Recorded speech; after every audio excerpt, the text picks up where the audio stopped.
Thank you both for being here. Um, Problem. I know Thank you for inviting us. yeah. So I was looking at the Journey's End website and was very impressed by just how, well, first of all, it's very well organized, but the way the copy's written and the way it's designed, it's just like you can kind of see the flair and the passion in it. So I was wondering, what do you both believe to be the broader philosophy of Journey's End in terms of its mission, goals, target population, etc.? And then how is this philosophy, how does it kind of trickle down into all of the programs within the Journey's End umbrella, such as the RAMP program? In a nutshell, our mission is to welcome newly arrived refugees to Buffalo and provide them the services and tools that they need to become independent, self-sustaining members of our community. That's honestly it in a nutshell. So what Journey's End does is provide a whole range from soup to nuts of services and programs for refugees to help them do that. And that includes 90 or 120 days worth of casework. Even before they arrive, we secure housing for them, set up the apartments, and once, pick them up from the airport once they arrive, and then provide them 90 to 120 days worth of casework, taking them to doctor's appointments, getting their kids enrolled in school, and getting them enrolled in their other services, our other services that will help them get on their feet as quickly as possible. So we also have an employment department, which helps them to find jobs. We have a legal immigration services, where we provide any kind of legal service that they need pertaining to their immigration status. So like green card, citizenship, hopefully 5 years down the line. If their family is separated for whatever reason, to work on family reunification. We have a very large education department providing programs for adult English language learners. And also we have academic coaches in Buffalo Public Schools working with refugee kids and their families to make sure that they're successful. I do community outreach, so do a lot of different things. And a big service we provide is volunteers for them. And RAMP is under community outreach. So I'll let Paige jump in there. Okay. So I guess in a lot of ways, RAMP kind of plays into all of those sort of values and goals that Journey's End has. RAMP is a pretty broad program as far as like goals and intentions. So we have a focus on community integration, academic support, career development, and health and financial literacy. So we provide programming and services that fall under all of those categories. The program is really designed to fit the needs of each mentee that is enrolled. So whatever their needs are, we kind of have an avenue to fill that. So either with our programming or with referring them to other programs and services that are available at Journey's End or at other agencies throughout Buffalo. Buffalo is a really big hub for refugees, so there are a lot of organizations that provide services to these populations. So while Journey's End covers a really broad range of those services, we also have a lot of partnerships with other organizations in the city that can fill in any gaps or additional needs. So really, like Kathy said, the main goal of Journey's End, the main goal of RAMP is to help refugees and asylees that arrive in this country to become successful, independent, thriving members of the community. And we basically just strive to do that in any way by providing whatever kind of support we can provide ourselves or find for them elsewhere. Wow. Yeah, no, I think I love the fact that the simple and effective mission to help is the core philosophy, and that every single branch is just how to do that in the most efficient way possible. I think that's a really great way to organize it. So thank you for that. Yeah. And then going off of the RAMP program, can you give a general overview of the services offered? I know you touched on it, but maybe not just the services, but like its history, how many mentors, how many mentees, the specific intricacies of like what you do when you meet, what the meetings consist of. Okay, so RAMP actually began a little bit over a year ago. This is a fairly new program.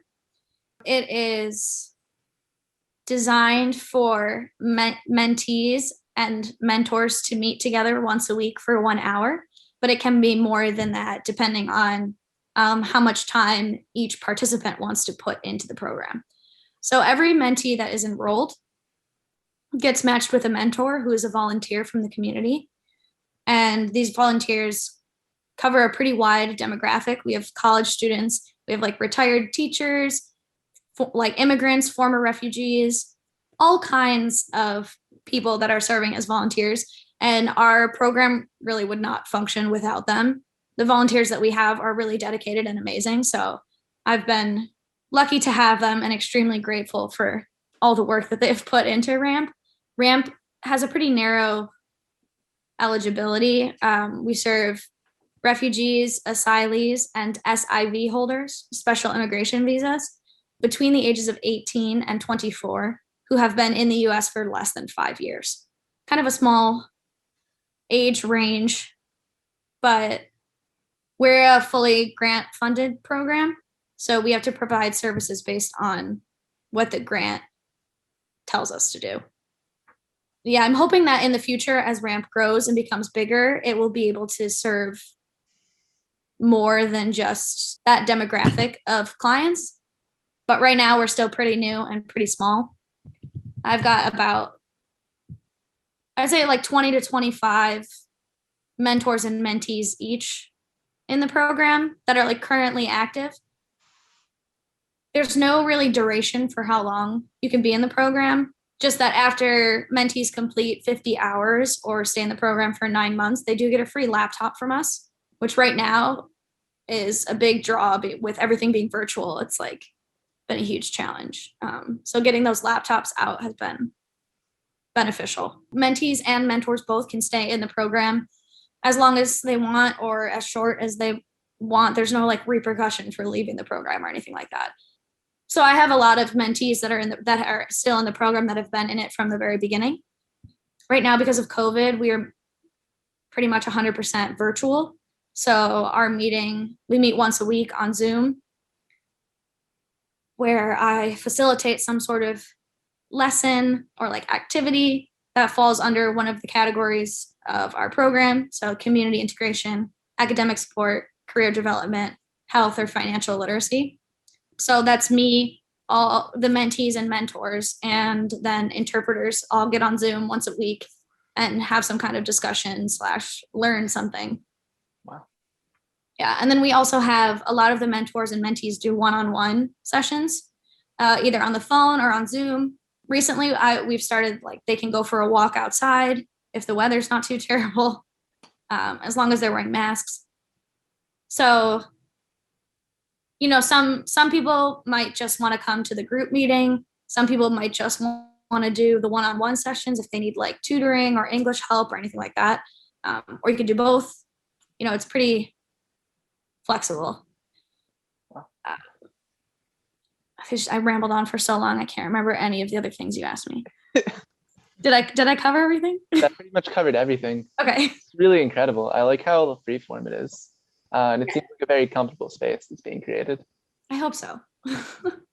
Can you give like a specific example of maybe something that happened in like one of the most recent meetings, or like your activity for one of the most recent meetings, or something along those lines? So I guess last week we had a meeting where we talked about like creating a wish list of things that you wanted to spend money on. So an item that you wanted to buy or something you were saving up for. Things that were small, like, you know, a new video game or a pair of shoes, to, you know, a television, a car, a house.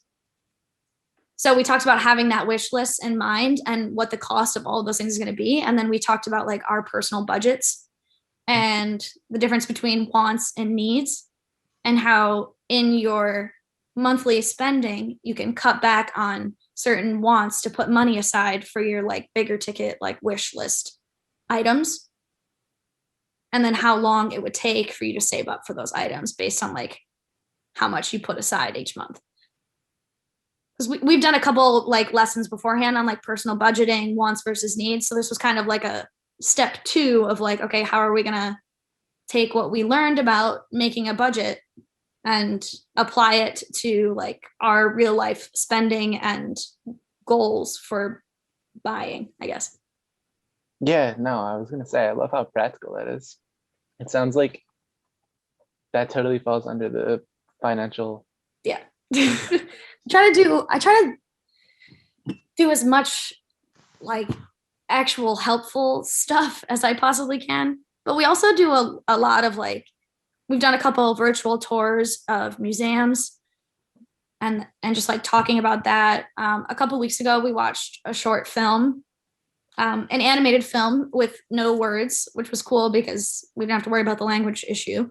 And then kind of discussed that we went to visit an art studio about a week ago, and looked at some exhibits that were actually focused on immigration, which was really cool.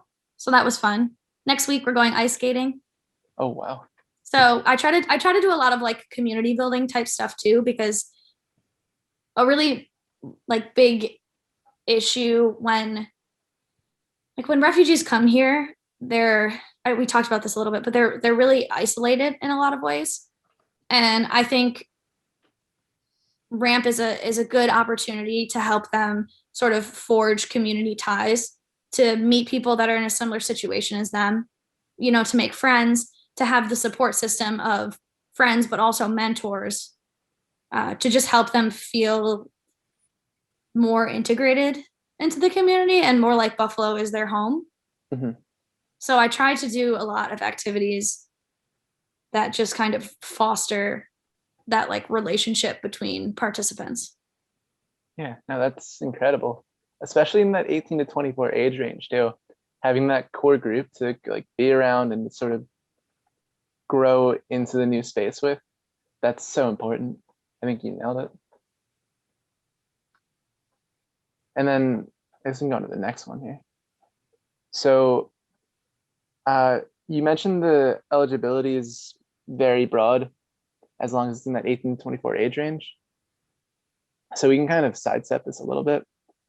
But in terms of population within this program, are there any like specific subgroups or like ethnic groups that you tend to have more of in the Buffalo, New York area, or is it very just all across the board? It's pretty across the board.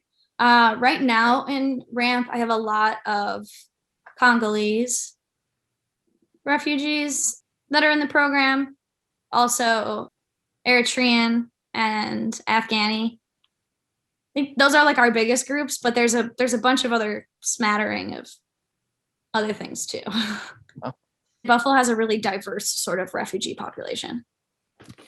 But I think that the requirement that they be here 5 years or less drives that. And given the fact that so many groups were banned under Trump, like Syrians and Somalis, having a lot of Congolese and Eritreans is a function in part of that, because those were the refugees that were squeaking through during the last 4 years. Yeah, that's an excellent point. Mm-hmm. Yeah, hopefully, in the next 4 years, even in this next year, we'll see a lot more of that diversity coming back through, and just like a greater number of refugees in general. Biden has already raised the refugee resettlement ceiling, right? Yes, he has. This year to 62,500. That's the cap. That doesn't mean we're going to get that many. And then for the following year, it's 100, fiscal year, it's 120, 125,000. And the ban has been lifted, the Muslim ban. Right. And he did that first day of office. So we were very thrilled about that. Yeah, no, as were we. I think even if it's hard to reach that number, it's just always great to see the benchmark being raised. Oh, absolutely. I guess speaking of benchmarks, I did not intend to do that, but what would you consider to be the RAMP program's benchmarks for success? So I know you have the 4 categories. Mhm. Obviously, gaining some more finesse, more mastery over those 4 categories can be considered a benchmark. But I was wondering if you could just go into like who you like when you know that the program has been effective, I suppose. Yeah, so there are a lot of, I suppose, benchmarks of success within RAMP. Since the program is really flexible and based almost entirely on the needs of each specific mentee that is enrolled, there's a really broad measurement of success, I guess. So that can be anything from like improvement in English, conversation, writing, moving up a level in school, graduating from high school, applying to college. It could be getting a job, getting a better job, opening a bank account, making new friends, getting involved in a community group like a soccer team or something. Really, any sort of involvement within the Buffalo community is a success for RAMP, and any kind of move towards being independent and self-sufficient. So we try to celebrate all the little steps as well as the big steps. Wow. And then when that benchmark for independency or self-sufficiency is reached, do you see some of your mentees leaving the program, or do they tend to stay, or is it just a mix? I would say people have a tendency to stay in the program because even if you speak English and you have a high school degree and you have a full-time job, there are still things that you might need help with, or even just the community aspect of being in the program. So even though someone might achieve self-sufficiency or independence, I think even like native-born Americans could use a mentor in their life. So yeah, I don't really tend to have people. I mean, occasionally someone will be like, "Oh, I got my full-time job. I'm happy, whatever. I'm not going to come to the meetings anymore." Mhm. But that's pretty rare. Wow. Yeah, so from what it sounds like, it's that a lot of people in the program just really enjoy to have that like home base almost to celebrate with whenever they have like a small victory, a large victory, and just to go back to for support, which definitely ties into what you were talking about earlier, trying to foster a sense of community within that group. Mm-hmm. So I think that's awesome. Thanks. I really like that a lot of people stay with the program. Mm-hmm. And that actually ties into the next one very nicely. Do you consider the program to be self-sustaining in a sense that like you're seeing continuous improvements and you can see this program sticking around and continuing to do the great work that it does? And then how so kind of ties into that. I think this program has a lot of potential to continue to grow and function. And I think that every year that we have it, it's going to keep getting better, serving more clients, but also in more efficient and informed ways. It's like I said, we're a pretty new program. We're just over a year old. So, as we continue, we're constantly, changing and adapting and growing. I rely really heavily on the volunteers that work for this program. And so, I think in that way, it's really self-sustaining because we seem to have, through Journey's End, just an endless supply of dedicated volunteers from the community that are really just willing to give a lot of their time and energy to being a mentor and to participating in this program. I don't know how else could you describe self-sustaining. I don't think it could exist without me. No, it needs an employee. Right. And needs somebody running it. Yeah. That's, that's the downside of relying on grant funded programs, because if you don't get refunded, it's hard for nonprofits to scramble to find that refunding. However, this grant, it is a 5-year grant, which is very unusual. It's funded by New York State, and most grants are not 5 years. They're usually 3 years. So unfortunately, you wind up spending a lot of your time reapplying, in addition to all the periodic reporting you have to do. So grants are especially state grants are very onerous that way. But this is a 5-year grant. And I think with the numbers going up, as long as Paige and Journey's End keeps doing the great job that they're doing, I feel confident that it'll be refunded, because the need is definitely going to grow. Mhm. But yeah, we're definitely at the mercy of funders. Yeah. Like any nonprofit. No, especially as the ceiling grows too. Mm-hmm. New administration. I'm sure the grant will be more than happy to welcome you back. Paige, I actually wanted to touch on something you mentioned earlier, where the mentors have like a very high level of involvement. Do you pretty frequently see yourself coordinating with them on like events to plan during the meetings, or like field trips to do, or like what you want to cover for that particular month or anything like that? Yeah, so we're actually recently kind of trying to engage with mentors about taking a bigger role if they want to. So like leading a meeting or presenting on a subject at one of our group meetings if they want to. But our mentors are really great, and I frequently am, reaching out to them, one, to check in to see how their relationship is going, but also, are you seeing any needs from your mentee that aren't being met, that maybe like, is there anything that we could cover at meetings that you think is important? And I have mentors all the time giving me suggestions and feedback, and especially with field trips, mentors have been really great at being like, oh, I know about so-and-so or this event or this place. Like, I can reach out and we'll see if we can figure something out. So that's been really great. Wow. Yeah, that level of involvement is really impressive. Yeah, they're awesome. So going on to the next one, you kind of already mentioned this, but if you want to expand a little bit more, what strategies do you use between mentor and mentee to build relationships? I know you mentioned maybe going on walks together, like the one-on-one calls, but are there any others?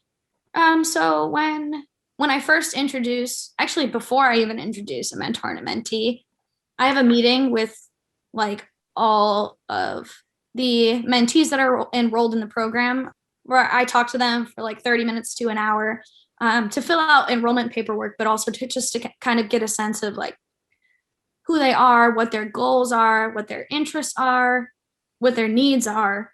Mm-hmm.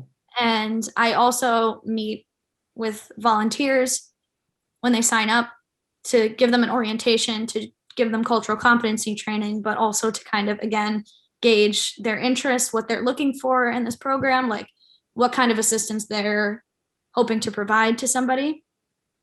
And I use that information to try to make a match that I think is going to be as successful as it can be.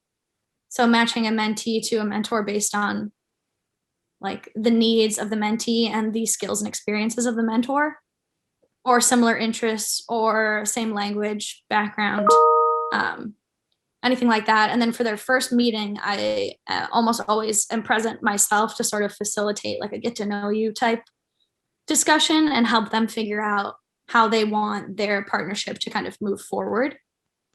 I encourage them to do one-on-one sort of check-ins, whether it's calling, texting, going for a walk, grabbing a coffee, anything like that. But I think pre-COVID, the best way for those relationships to grow was in our group like activities and field trips. So when we're, all together doing something fun, like we had an improv comedy class. We went to see Star Wars at a local movie theater, just like kind of like fun things that we had done together. Mm-hmm. Really helped. Wow.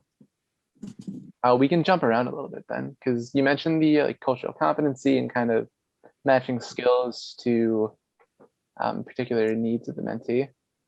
I was wondering, what's the like official process for training mentors? So if mentors are interested in the program, they can fill out an application online.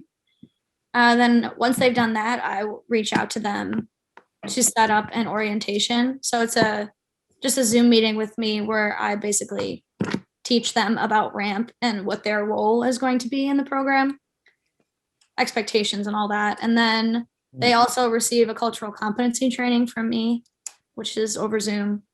It's just like it's an intro to cultural competency, like communication skills, just like laying the foundation for interacting with people from all sorts of different cultures. Those are like the two things that they get before they get assigned a mentee. But then throughout the program, there are other opportunities for training. Like we had a Literacy Western New York. One of their like tutor coordinators did a training for my volunteers about providing literacy training to non-native English speakers. So that was really helpful for a lot of them, like, just tips on effective tutoring. Yeah, absolutely. So I understand that higher education is only one of the 4 goals you guys really strive for, but as the website says, a large part of the program is geared towards GED prep or college application assistance. So I was wondering if there's anything you could feel universities can do to make that transition process a little bit easier. Oh gosh, so many things. The application process would be a lot easier if there was like language support, because even though, our refugees, immigrants, whoever that graduate from high school, it still can be really confusing trying to navigate like college applications. I mean, it's confusing when you're a native English speaker to try to figure out how to do all of that stuff. So, I mean, even though they can speak English, it would just be so much easier if there was some kind of language support in that application process. As far as when they start going to school and colleges, I think if colleges and universities provided like basic cultural competency training to all their students and all their faculty, that would make a huge difference, especially at colleges and universities where there are large immigrant or refugee populations. There's a lot of like orientation you go through as a freshman in college, like all sorts of stuff, or if you're dorming, all kinds of stuff with your RA. When I was a freshman, we had to like watch little plays about like consent and stuff like that. If you just threw in something during that period about cultural competency, I think it would go a really long way to making the adjustment, like the transition to higher ed, a lot easier. Yeah. And of course, financial aid. Oh, I mean, well, yeah. That's a given. No, we have a pretty large arm working on the whole financial aid section, but you're right, it's such a headache. But hopefully it's something we can kind of chip away at with time. But I totally agree with the orientation piece. I remember during our freshman orientation, we spent like 20 minutes doing like Fortnite dances as an icebreaker.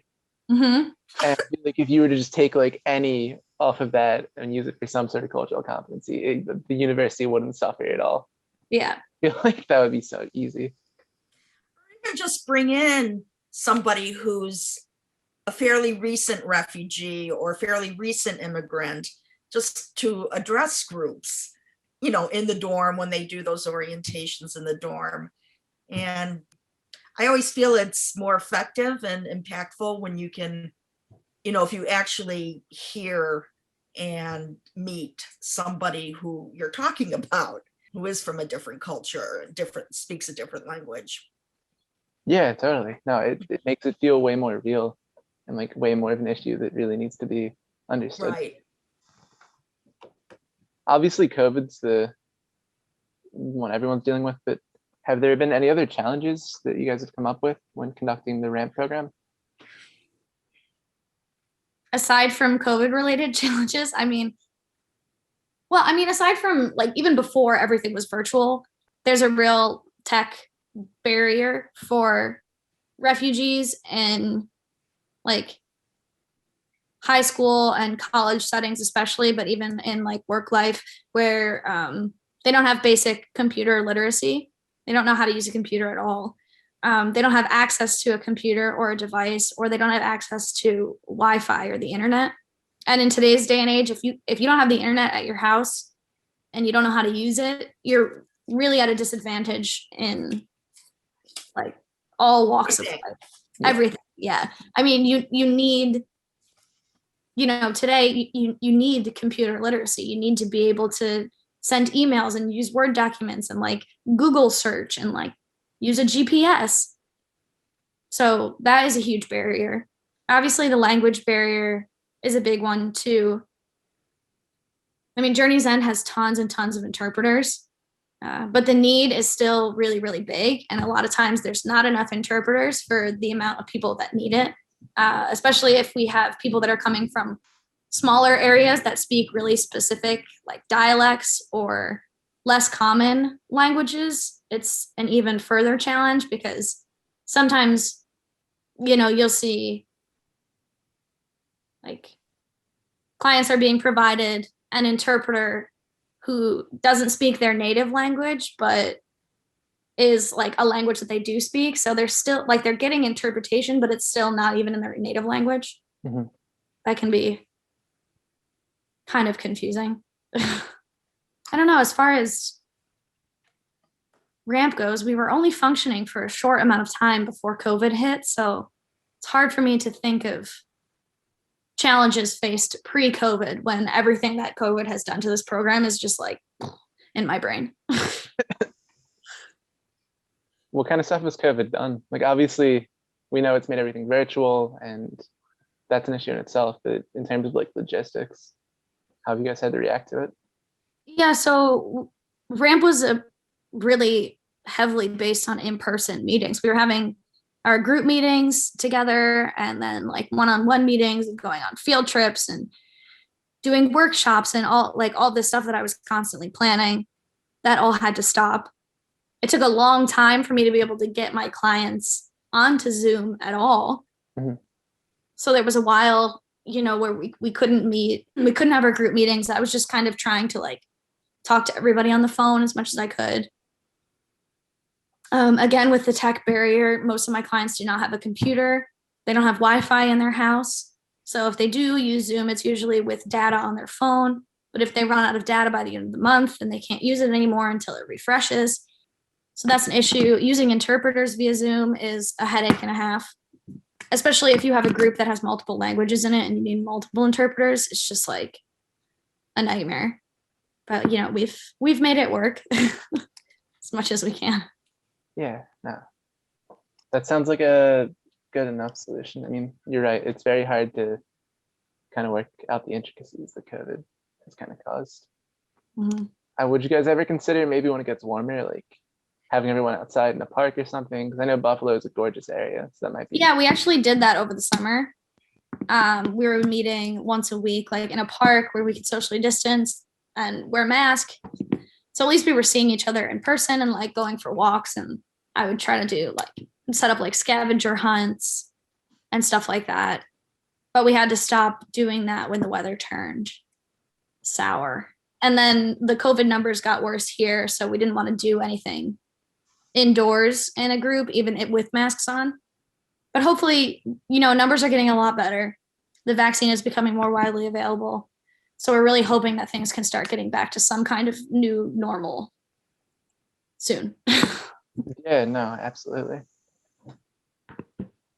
I guess for the final question, we've already touched on this a little bit, but in terms of recommendations for like students of universities, what do you feel they could do to make the campus a more welcome environment for, say, mentees that finish your program, got into a college, and need that sense of community again? I think with being a college student, one, if the university's provided some sort of cultural competency training, but also any kind of initiative that students can take to welcome refugee and immigrant students into the community is really important. I mean, I know it can be kind of daunting if you're shy or whatever. But even just like approaching people at school, or like if you notice someone in your class like that seems to be struggling or whatever, forming study groups or like getting lunch together, like just any kind of like social interaction, or if school, like students could form clubs maybe that are like sort of like what Ramp does, you know, like a mentor mentee type situation of like, hey, I grew up even in this city. This is where I go to school. You're new to the country, new to the city, whatever. Maybe we could pair up and I could help you out. Like having those kind of like student organizations might be really beneficial. Yeah, no, totally. I think SVR encourages very similar things like forming organizations, using the student voice to kind of bend the arm of your superiors a little bit. And I can think those are all very solid recommendations. So those are all the questions that I had. I want to just thank you both again for doing this. This was a really great interview. Of course. I learned a lot. Well, we really appreciate you inviting us, and we're just so pleased that the students are taking the initiative to do what you're doing. It's fantastic. And if there's any way that Journey's End can, and Ramp in particular, but Journey's End in general, can help or partner with you on anything, please reach out. Don't hesitate to reach out to us. We'd love to do it. Yeah, absolutely. Thank you Have a again. good day. See ya. Bye-bye.